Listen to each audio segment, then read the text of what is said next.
Student आप लोगों को आज के वीडियो में एक एग्जाम्पल आप लोग को एक दिन होमवर्क दिया गया था अंकुर लिमिटेड। आप अपने बुक में देखोगे कि अंकुर लिमिटेड का एक एग्जाम्पल आपकी बुक में है, वो आपको होमवर्क दिया गया था। आज हम उसी मैथ को क्लियर कर रहे हैं। इसमें से बहुत सारे स्टूडेंट इसको सही बना के दिखाएं, कुछ स्टूडेंट को प्रॉब्लम आया, इसलिए स्टूडेंट आज हम इस एग्जाम्पल को बनाकर आपको क्लियर कर रहे हैं। ये अंकुर लिमिटेड वाला मैथ, ठीक है। तो देखिए, जैसे कि आपको बताया गया था, सबसे पहले आप फॉर्मेट को बना लोगे, ठीक है। फॉर्मेट बनाने के बाद आपको सबसे पहले प्रॉफिट या लॉस लिखना है, ठीक है स्टूडेंट, प्रॉफिट या लॉस। आप क्वेश्चन में देखो तो लिखा हुआ है Ankur limited made a profit 1,75,000 during the year, यानी अंकुर लिमिटेड को प्रॉफिट कितना का हुआ, 1,75,000। लेकिन एक चीज स्टूडेंट इस क्वेश्चन में ध्यान दोगे कि आप यहाँ पे पार्टिकुलर वाले डिटेल को देखोगे, यहाँ दिया है ना, डिफरेंट टैक्स एसेट्स। क्या दिया है? टैक्स एसेट्स, है ना स्टूडेंट। पहले ये 2015 में था 20,000, 2016 में हो गया 30,000, यानी 10,000 रुपीज इंक्रीज हो रहा है स्टूडेंट। क्या हो रहा है? 10,000 रुपीज इंक्रीज, बढ़ रहा है। तो एक चीज याद रखना स्टूडेंट, अगर ये नेट एसेट्स दिया रहे, क्या दिया रहे स्टूडेंट? Tax assets. क्या दिया रहेगा?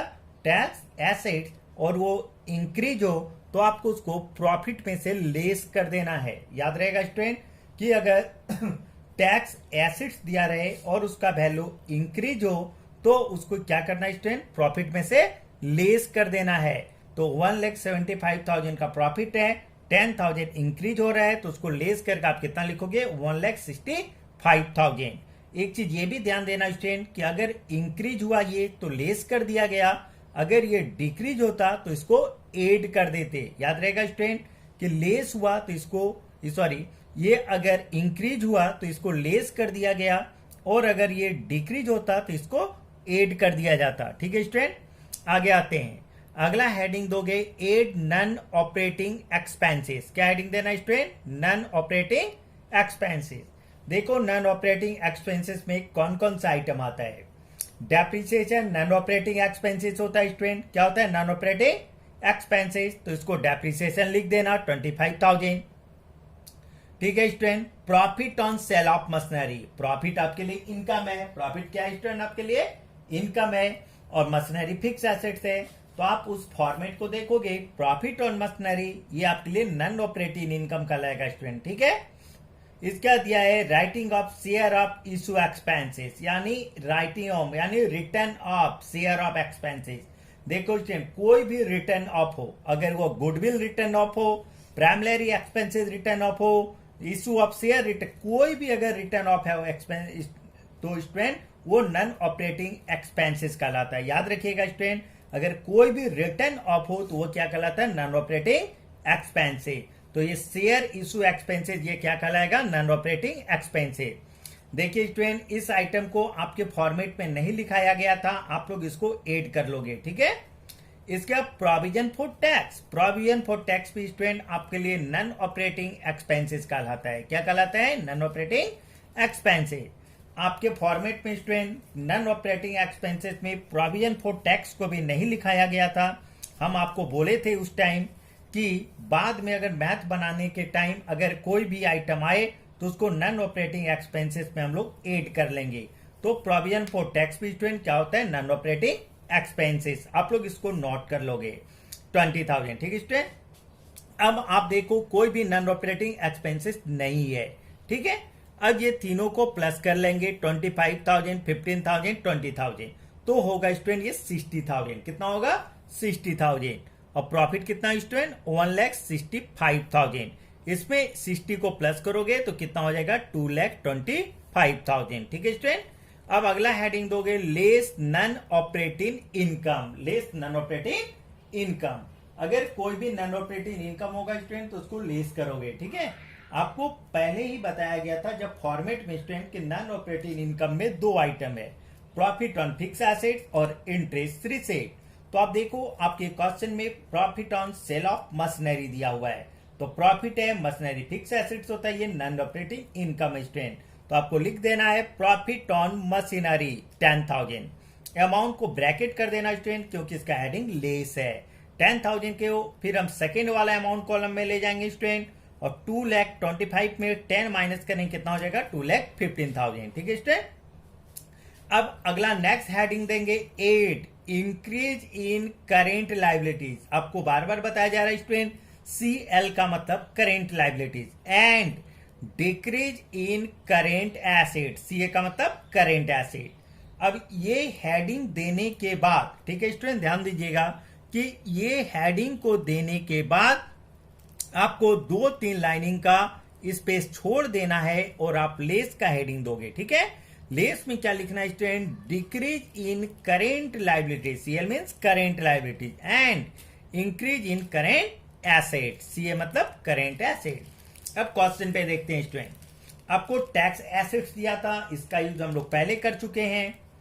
ट्रेड रिसेबल, ट्रेड रिसेबल का मतलब स्टूडेंट क्या होता है, डेप्टर्स। ट्रेड रिसेबल मतलब क्या होता है स्टूडेंट, डेप्टर्स। ये करेंट एसेट्स है। क्या स्टूडेंट, ये current asset.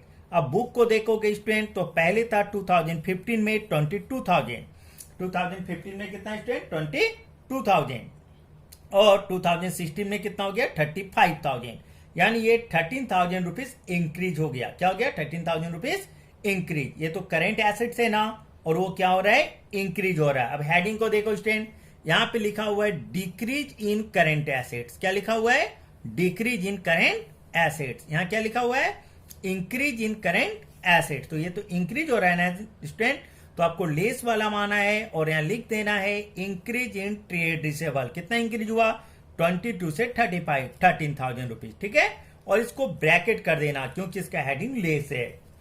Trade payable, trade payable means creditors, trade payable means creditors. ये मेरे लिए लाइबिलिटीज होता है। क्या होता है स्टूडेंट, लाइबिलिटीज। देखो ये 20 से 32 ये इंक्रीज हो रहे हैं ना, लाइबिलिटीज है, और ये क्या हो रहा है इंक्रीज। अब देखो इंक्रीज इन लाइबिलिटीज कौन सा हेडिंग पे लिखा हुआ है, एड पे या लेस पे। देखो यहाँ लिखा हुआ है इंक्रीज इन करेंट लाइबिलिटीज, लिखा ना स्टूडेंट, ये एड वाला हेडिंग पे। तो आपको यहाँ लिख देना है इंक्रीज इन ट्रेड पेबल। कितना इंक्रीज हुआ स्टूडेंट 12,000, आपको यहाँ 12,000 लिख देना है। ठीक है स्टूडेंट, आगे आओ। प्रीपेड एक्सपेंसेस, तो प्रीपेड क्या होता है स्टूडेंट, एसेट्स। क्या होता है, एसेट्स है ना, ये करेंट एसेट्स है। अब देखो ये 12 से 8,000, पहले था 12 फिर 8, 4,000 क्या हो गया स्टूडेंट डिक्रीज। ये करेंट एसेट्स है, करेंट एसेट्स है और ये डिक्रीज हो रहा है। तो अब देखो स्टूडेंट डिक्रीज इन एसेट्स कौन सा हेडिंग पे लिखा हुआ है, एड में क्या लिखा हुआ है student, decrease in current assets. Add में लिखा हुआ है ना डिक्रीज इन करेंट एसेट्स, आपको यहां लिख देना स्टूडेंट डिक्रीज इन प्रीपेड एक्सपेंसेस। ठीक है, कितना डिक्रीज हुआ स्टूडेंट 12 से 8,000 यानी 4,000 रुपीज। ठीक है, अब देखो कोई भी आइटम इंक्रीज डिक्रीज नहीं हो रहा है। अब क्या करना है स्टूडेंट, एड वाले को पहले प्लस करो, 12,000 और 4,000 16,000, 16,000 को हम उस साइड में ले जाएंगे स्टूडेंट। ठीक है, और 2,15,000 जो अमाउंट है ऊपर में उसमें 16,000 को ऐड करेंगे और नीचे कितना हो जाएगा स्टूडेंट 2,31,000। ठीक है, लेस वाले में देखो स्टूडेंट एक आपको सिर्फ दिया हुआ है इंक्रीज इन ट्रेड रिसेबल, कितना है 13,000, उसको उस साइड में ले जाएंगे स्टूडेंट। ठीक है, और 2,31 में 13,000 को लेस करेंगे, कितना आएगा स्टूडेंट 2,18,000। ठीक है, एक चीज ध्यान देना है स्टूडेंट कि इस मैथ में आपको नीचे में एक टैक्स पेड दिख रहा है। क्या दिख रहा है स्टूडेंट, टैक्स पेड। कितना है 25,000, कितना टैक्स पेड 25,000। आप जब फॉर्मेट को देखोगे स्टूडेंट, जो हम फॉर्मेट बताए थे सबसे शुरू में, तो आप उस फॉर्मेट में देखोगे कि सबसे लास्ट में लिखा हुआ है टैक्स पेड। क्या लिखा हुआ है स्टूडेंट, आप उस फॉर्मेट को देखोगे तो सबसे लास्ट में क्या लिखा हुआ है टैक्स पेड। तो अगर स्टूडेंट आपके मैथ में टैक्स पेड हो तो आपको लास्ट में लेस करना है टैक्स पेड। क्या करना है, टैक्स पेड। 25,000 आप लेस कर देना है आपको। 2,18,000 में 25,000 को लेस करेंगे स्टूडेंट तो कितना आ जाएगा 1,93,000। ठीक है स्टूडेंट, कितना आ जाएगा 1,93,000। तो स्टूडेंट 1,93,000 क्या चीज में आया, प्लस में आया ना। क्या चीज में आया, प्लस में। तो इसलिए आपको आंसर क्या लिखना है student, net cash flow from operating activities. ठीक है स्टूडेंट, आपको पहले बताया गया है कि अगर कोई भी आंसर अगर एड में आए प्लस में आए तो आप क्या आंसर लिखना है, net cash flow from operating activity. ठीक है स्टूडेंट, तो इस एग्जाम्पल पे आपको दो नया पॉइंट मिल रहा है स्टूडेंट। एक बार हम फिर से दोनों पॉइंट को बता दे रहे हैं कि अगर टैक्स एसेट्स का वैल्यू स्टूडेंट अगर वो इंक्रीज कर रहा है, क्या कर रहा है स्टूडेंट, इंक्रीज, तो उसको आप प्रॉफिट में माइनस कर देना। क्या कर देना प्रॉफिट में, माइनस।